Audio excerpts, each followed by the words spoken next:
It is the world's most dominant economic power with an iconic concept that has made it the #1 destination for most immigrants, the American dream. Douglas Eze is one of the 2 million Africans who decided to make it their new country and who was able to transform his life. Beyond the restless accumulation of material goods, the self-described wealth strategist and award-winning insurance agent is now climbing into the wealthiest 1% club of society. I wanted to learn more about wealthy families. How do they keep wealth in the family from one generation to the next? So I actually wrote a book called Creating Generational Wealth. An immigrant from Nigeria, he is now a top-of-the-table member of the $1 Million Roundtable, an exclusive club for the top insurance people in the world. Well, wealth is basically, that money that you're gonna leave for your children's children. Because there's one thing, getting rich is one thing, and being wealthy is making sure that your family, your generations, your name stays in the family legacy forever. At conferences like this one, Douglas often shares his personal story of making it in America. Been in the financial service industry for over 20 years, an entrepreneur on a technology company and also real estate. The next award goes to Douglas Eves. Well, thank you so much, everyone. When he is not invited to talk or receive an award, he uses the opportunity to expand his network, a word that he has quickly come to associate with his net worth. The first time I made $1 million, I felt good. But then I realized, where's the money? It was all in stuff. And then I had to say to myself, man, if you keep spending the money, you're not going to have the money. And Warren Buffett, he has 2 favorite quotes. The first one is, never lose your money. His second quote is, don't forget rule number 1, never lose your money.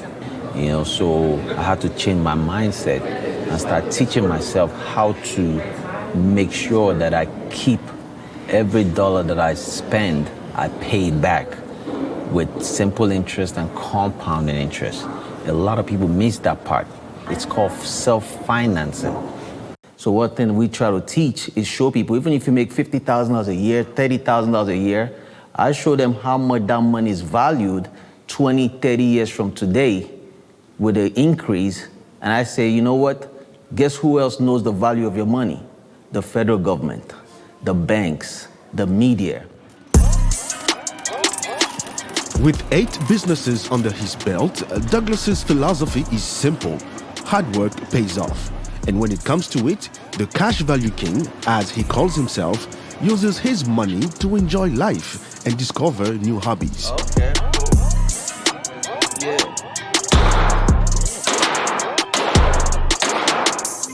It's beautiful. So, don't mess with me, man. According to a 2019 study by the Pew Research Center, 1 in 10 black people living in the US are immigrants.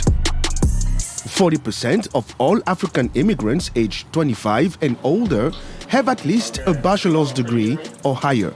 Hi, this is Dr. Kolade. How are you doing? Dr. Akindele Kolade is a certified psychiatrist, principal investigator at the Kolade Research Institute, and president and CEO of Cal Psychiatrist Services. He is also a successful serial entrepreneur and philanthropist. I'm originally from Nigeria, but now I'm practicing in the United States. A psychiatrist, first and foremost, and then subspecialized in child psychiatry and adolescent psychiatry, and also in addiction medicine. So I'm triple boarded. And I also do research, clinical research for upcoming medications to treat mental health. So I have a team here that works for me. We have mid-levels, we have social workers, so we have nurses, and we have the front desk staff. In today's world and my office, we're doing mostly virtual practice. I'm consulting for 1, 2, 3, 4, 5 hospitals across America in different states. So we virtually see these patients in different locations and environments, be it in the hospitals or in the clinics or sometimes in their homes. And virtually, because in psychiatry you don't have to touch a patient, but with today's technology, you could basically see everything and know everything just looking at the computers and prescribe medication or do counseling or do therapy, whatever you need to do to make them move forward. And that the medication is not working. Does she use melatonin also? In my practice, I've witnessed an increase and an uptick in people looking for mental health compared to before the pandemic. We've seen an increase of over 30% above what used to be in terms of people looking for help. Hey, how are you? I'm good. How about yourself? Good. So what are we doing today? You want to see if I can possibly get a refill? Okay. Any side effects? No. I see a lot of private patients. I see a lot of athletes. And I see a lot of patients through insurance companies. I see some pro bono patients that I do for free.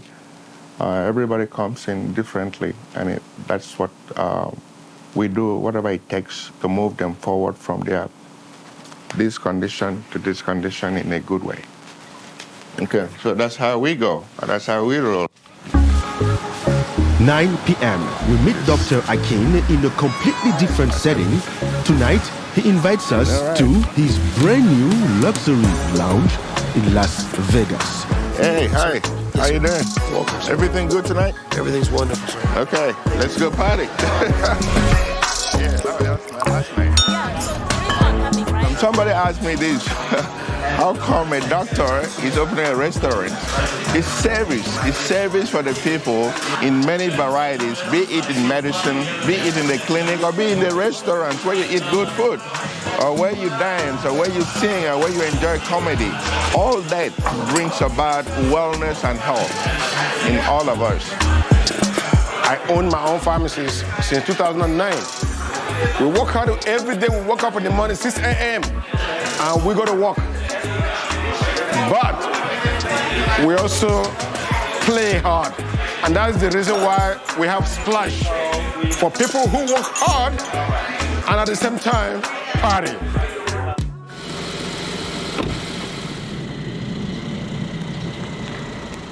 According to a 2021 article published in Kiplinger.com, the state of Maryland had the second highest number of millionaires in the United States of America in 2020.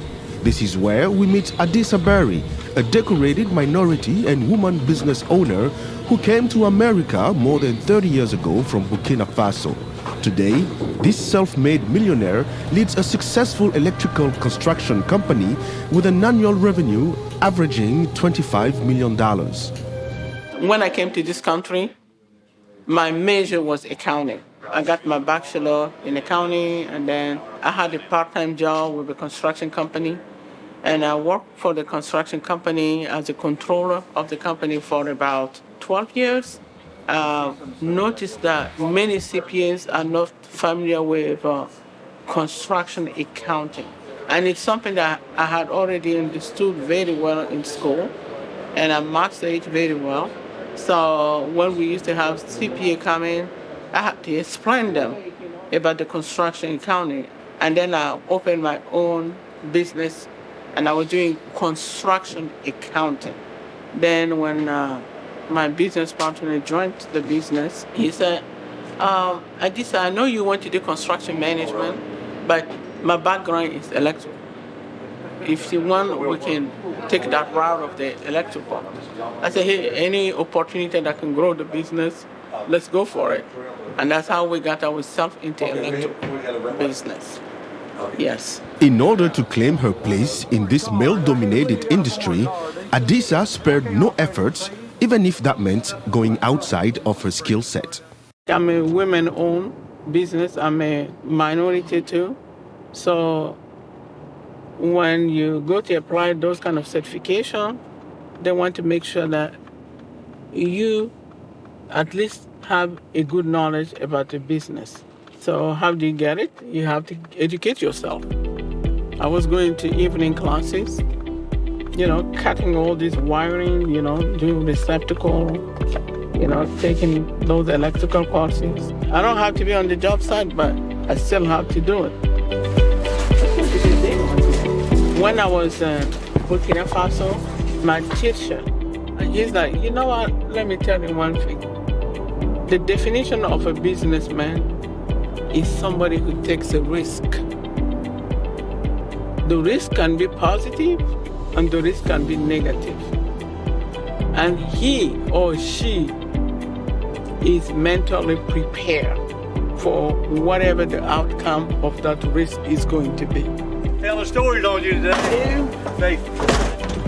I never thought about being rich, but the first risk, opening my business, that's the first risk I took. And these are all temporary feelings. It's temporary. And I'm glad I took that risk.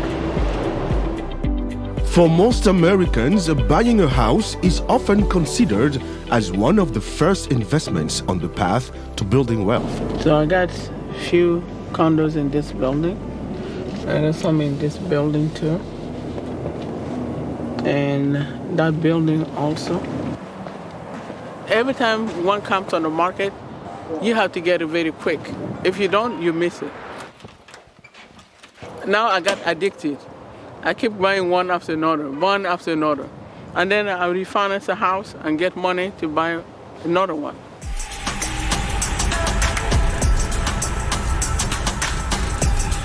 Come through the green gate to the right. Have a great day. Back to Las Vegas, we are headed to Dr. Akin's mansion, located in an exclusive gated community. We join him and his wife as they celebrate their son Raymond's first birthday. It is an opportunity for the celebrity psychiatrist to reconnect with the people who matter the most in his life. Dr. Kolade. Hey, Aaron. Yes, sir. How's it going over there? It's a big honor for me to have my entire family in the United States come from every city to represent this, the honor, and to celebrate with me Raymond's first birthday. I think what we're doing is probably way bigger than Raymond's birthday. It's a family reunion, which gives me a lot of blessings, especially coming out of COVID. Most of us haven't seen each other for more than 3-4 years, and to have them come with their children, far and wide, is a blessing, and I'm so grateful for that. My nieces are here. The best uncle, period. He's genuine, he's caring, and he's always there for us. Jill, that's my daughter, Alexandria. What is your favorite subject? Science? Yeah. Okay. Okay. Science is good. That's how you get to be a doctor, eventually.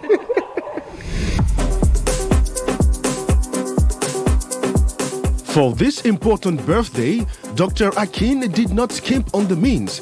Exclusive party venue with a breathtaking view on Las Vegas, exotic meals and rarest wine and champagne for all. But beyond the glitz and glamour, Dr. Akin is most keen to show his son the love of a father that he craved as a boy. I never knew my real father until I was done with secondary school. I grew up in a village and that had no water, no electricity, and I grew up with my grandmother.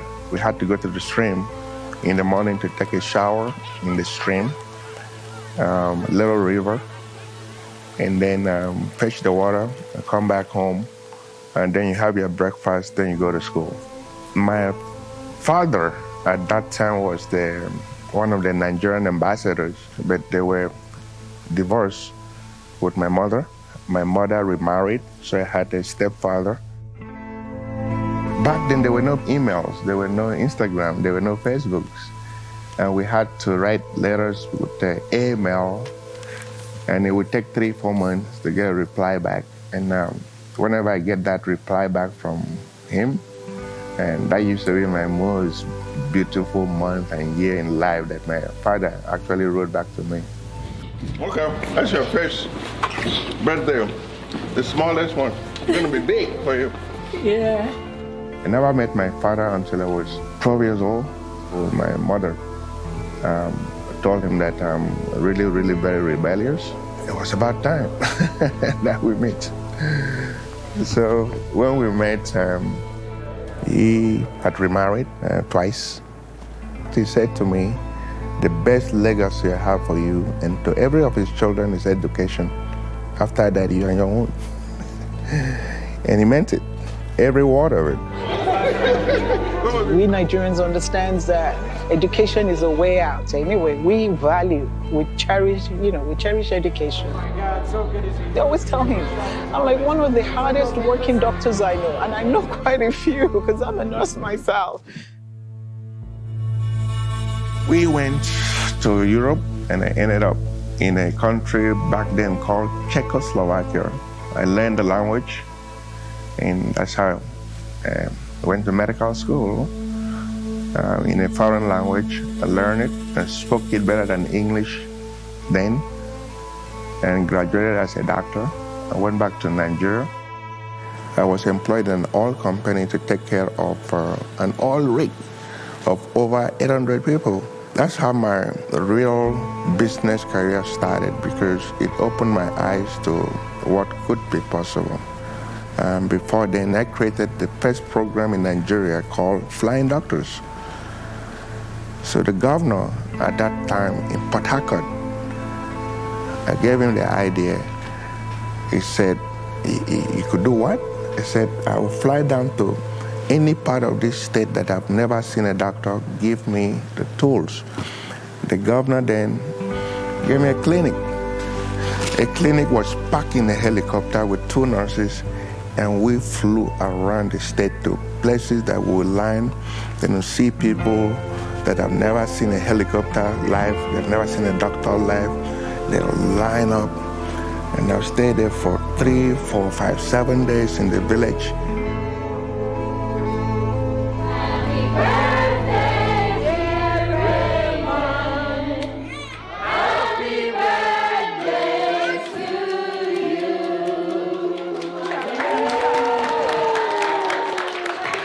So far, no disaster.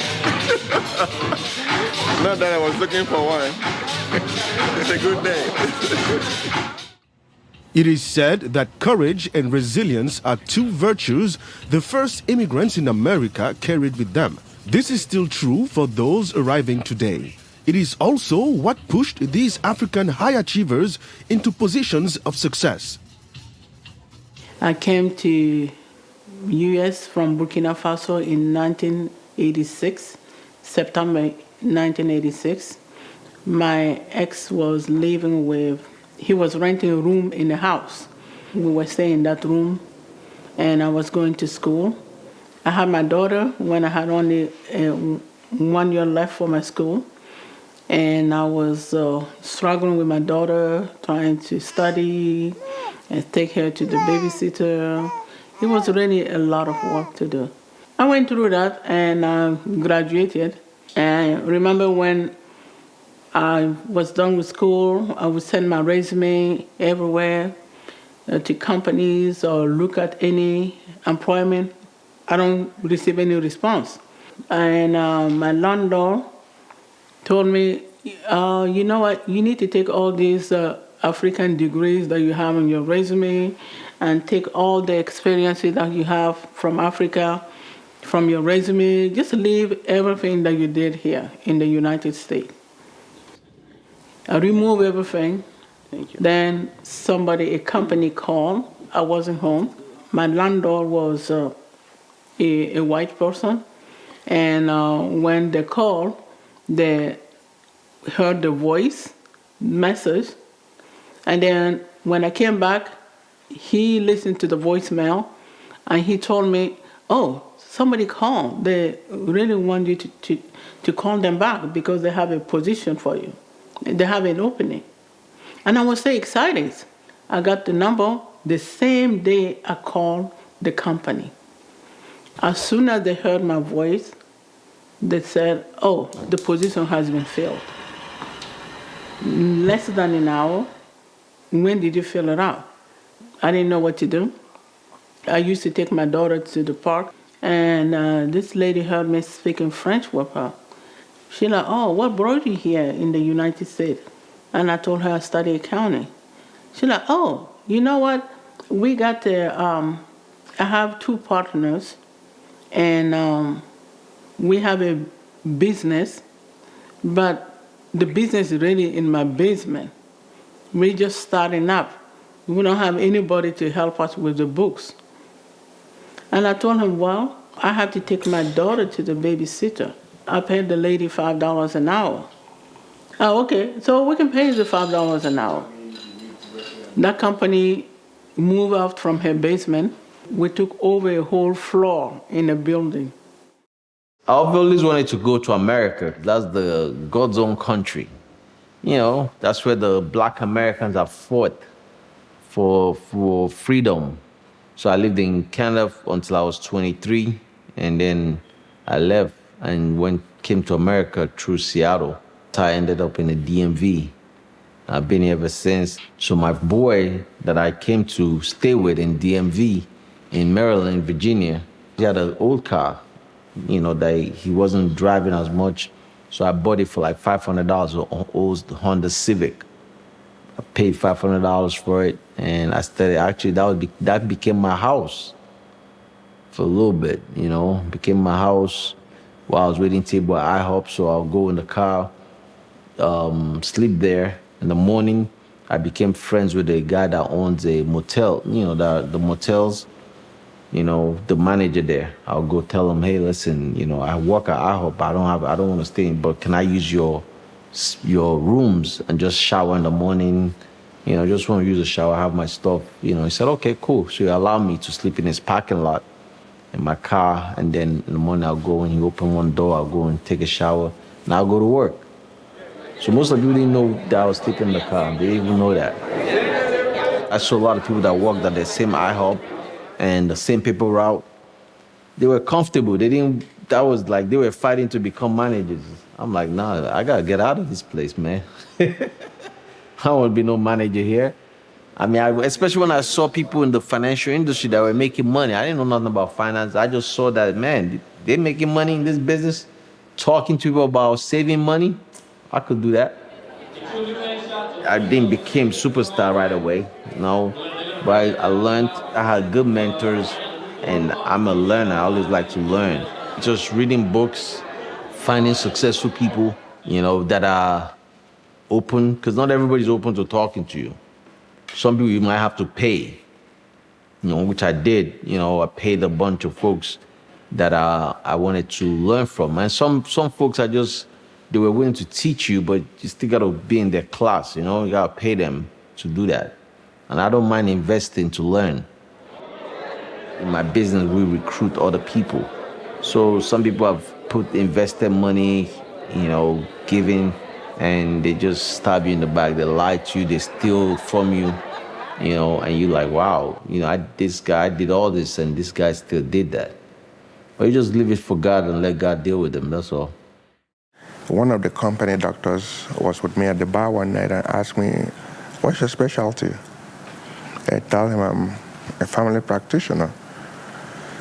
So he told me he's a physician, he's a general practitioner, he's a surgeon, he's a occupational physician, and he also has an MBA. So what am I doing here exactly? I said, you have 5 things? He said, yeah, I got all this, yeah, that's me. They changed my life. And I resigned after a week and came to America. Then I'm gonna be a subspecialist in anything they can let me be. That's my life. Yeah. True story. It insulted me in my country.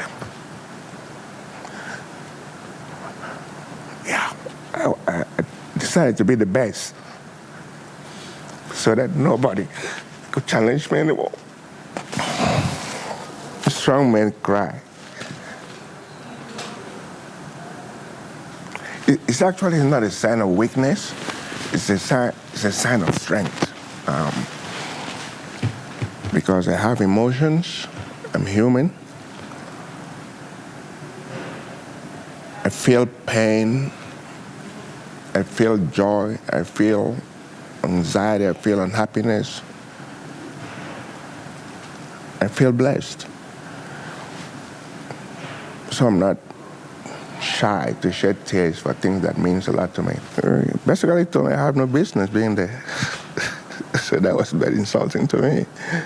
So I made a decision in my heart that I need to get there so that nobody would ever talk to me like that anymore in my life. In my medical school, psychiatry was my no-go. I barely had a C to pass. I didn't like it. I did my 3-month rotation in medical school. I was good. But then I went back home to Nigeria. I found out that 1 in every 5 patients I saw had a psychiatric problem, and I have no clue what to do with them. And I felt ashamed. I let my people down. I do it. I want to do it. And that's how I ended up doing psychiatry. And when I finished, I got challenged like you did adult psychiatry. What happens if children show up and they have psychiatric problems? I'm like, oh, that too. Beside the fact that we're not even up to 100, 200 child psychiatrists in America, I want to do it. I went and did it. And I got child and adolescent psychiatry behind my back. In psychiatry, you also have what is called addiction issues. And there's a fellowship in addiction. I decided to do it again and put aside everything else. When I finished with addiction, then I find out that I'm not only a child and adolescent psychiatrist, I'm also an adult psychiatrist and also an addiction guy. So that completed the circle for me in that aspect. But then I went in and did psychiatric administration fellowship to be a CEO of hospitals. So that if I walk into a hospital, somebody want to hire me or don't hire me, I told them I know how to run it.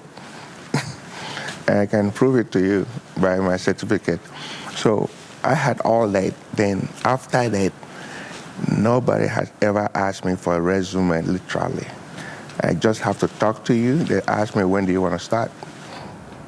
If making a difference sometimes requires courage and resilience, a giving back can also happen in the most surprising ways, like for Douglas, who literally gave away a part of himself. So back then, my ex-wife, nice young lady, we were together for a while.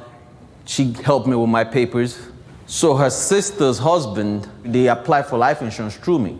So I gave him a coverage and everything, and then he got declined. We also got a call from the insurance company that his kidney was failing. And when I heard his story, because his dad died at the same age, and then his wife was pregnant,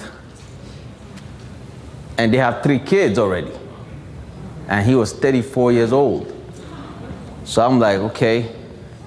So I went without even my wife then knowing. I went to the Innova Fairfax Hospital and said, let me test and see if I could be a match for him. And I did. I went and tested. I wasn't a match. Even the doctor said, listen, you all don't match, but it's 2% chance this will work if you do it. You're only related, you don't have any, I said, listen, forget all that. I said, at the end of the day, it's God that's gonna make it work. It's not me. So I did, and boom. As soon as we put my kidney, because you have 2 kidneys, so one is working, the other one is just sitting around waiting. So so they took the one that was working, and as soon as they put it on him, boom, he started using it, started working immediately. But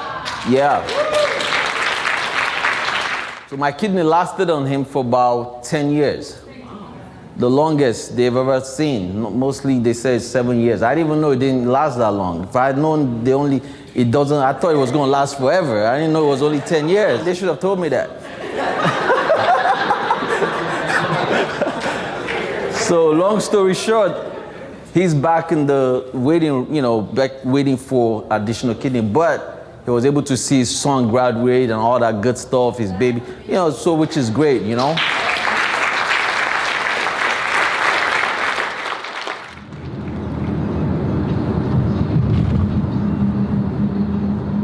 When I came to US, I didn't speak any English.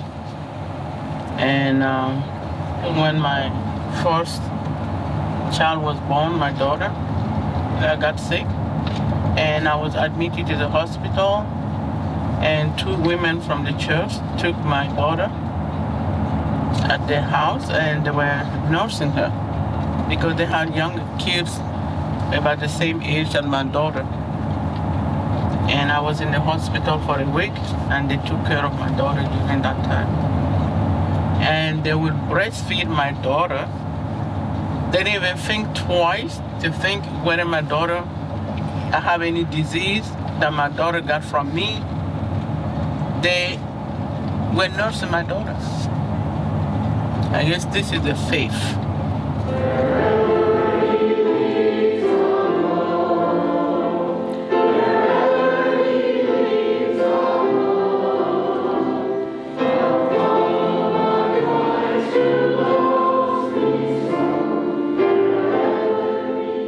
I was in a nursing home several years ago, and I was in there for several months. And I got sick, and I had to go to the emergency room and spend the night.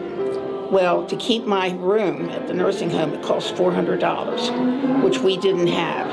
And later I found out that Adisa paid that. And nobody else knows that but my husband and I. In fact, I didn't know it for a long time until he told me. And she's come through many times in our lives to support us when we've needed it.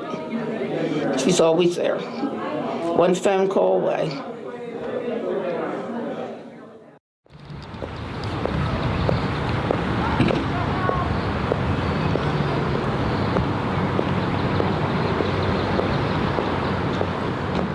My sister, she went to an employment office to collect unemployment.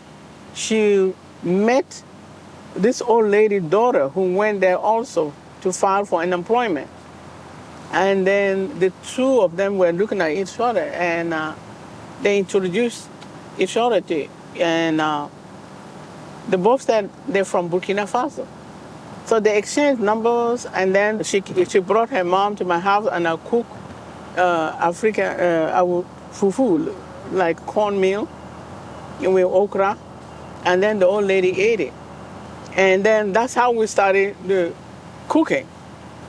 So every weekend I would cook for the whole week for her. The daughter would come and pick it up.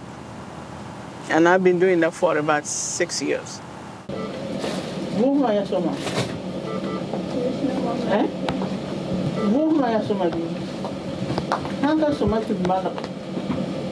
She had a stroke. She had blood clot in her leg. They did the surgery, all this stuff. And now she's on the ventilator. So breathing tube and feeding tube, all this stuff.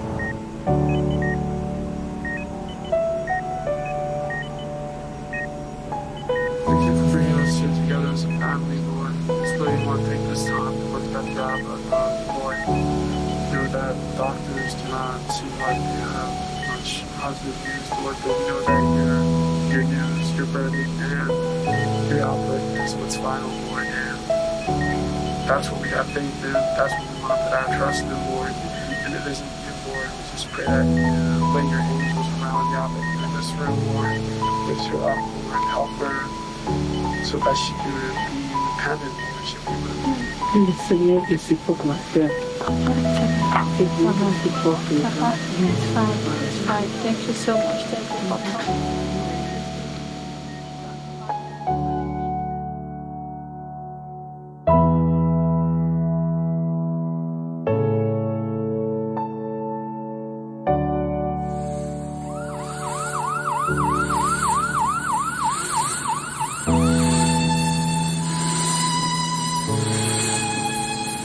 COVID. When I got it, I was in the hospital for 8 days with no family member, just you in that room in ICU, and all you see is nurses come in, take your blood. So it gives you time to reflect, especially when you know you could die. It's serious. So that changed the game. That helped me, realize a lot. I was moving very fast. A lot of things was happening. Success was coming. My mom got sick while I was in the hospital. She had COVID. So my fiance now, when she heard that I was sick, and then she flew in from Georgia and just took care of my mom while I was in the hospital. And, because I've known her for a long time, known her for 11 years. So just, even she wanted us to be serious a while back. I'm like, man, big, I'm good. Especially, you know how it is when you've been married before, you don't want to jump right in. So I'm like, but I'm like, you know what? So this time around, we like had to propose to her. Apart from the instant connection that we did have from the first day, I had never felt anything as strong. And to be honest, on that day, I knew that that was my husband. It just wasn't the right timing, but I knew that was my husband. The first day, I noticed he'd be quiet in a corner while he's observing everything. Mm-hmm. He's usually very quiet. I could tell that he was very humble. And then in our follow-up conversation the next day, he had told me about the kidney in situation. I just hadn't heard anything like that before. And as we carried on being friends and, you know, his brother's kids that he was going to look after, that just touched me that usually it's women that always want to do all those things. I don't know many men that do. And I just felt like that was special. He's very proud of what he's achieved, but you can always still get the humble side of him. Yeah.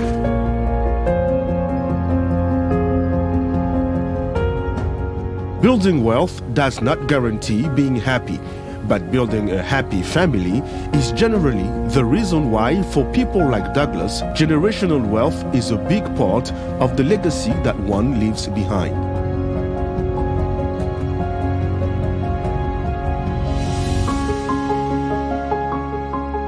In 2010, 2011, I told her the story about, you know, I have this son in Canada, but I don't know where he's at, you know, and she took it upon herself to go find him. She said, just give me his name, and I did. And she went and online, started looking for him. So she called me one day and said, listen, I think I found your son. She said, let me send you what I have. His name is Kevin James Chukwuka Mihan. So I gave him my Igbo name, you know, when he was born. That was the only thing I asked, because they didn't want me to, because his grandparents are Irish. So I was young back then, you know, I didn't even know. That was my first time experiencing racism to the highest level. I sent him a message saying that I was his father's cousin, because luckily we have the same last name, so it was easy, right?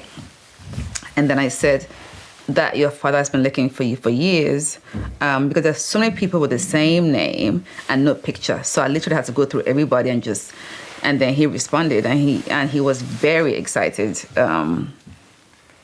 to like hear from anyone who's his father's relative in any capacity. I reunited with my son, we talked, I flew him out, he came, get to visit, we went to different places. Now he has he's doing his own business. He has a delivery business, and he also has his own son now. So I have a grandson, and he actually named the son my last name, Eze. You know, and his business is called Easy Delivery. Yeah, so good kid doing his thing. You know, been through a lot in his life, but he fought through it.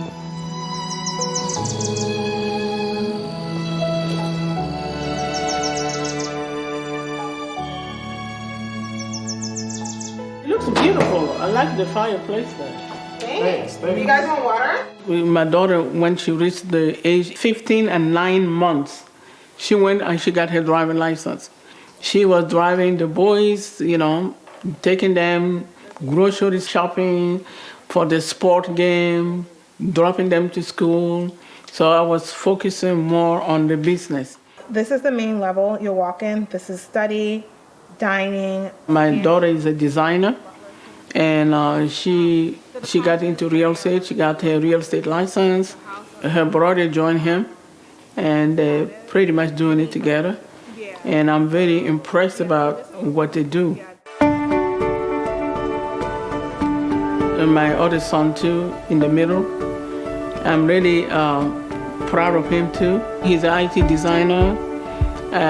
He worked for one of the big 5 tech companies.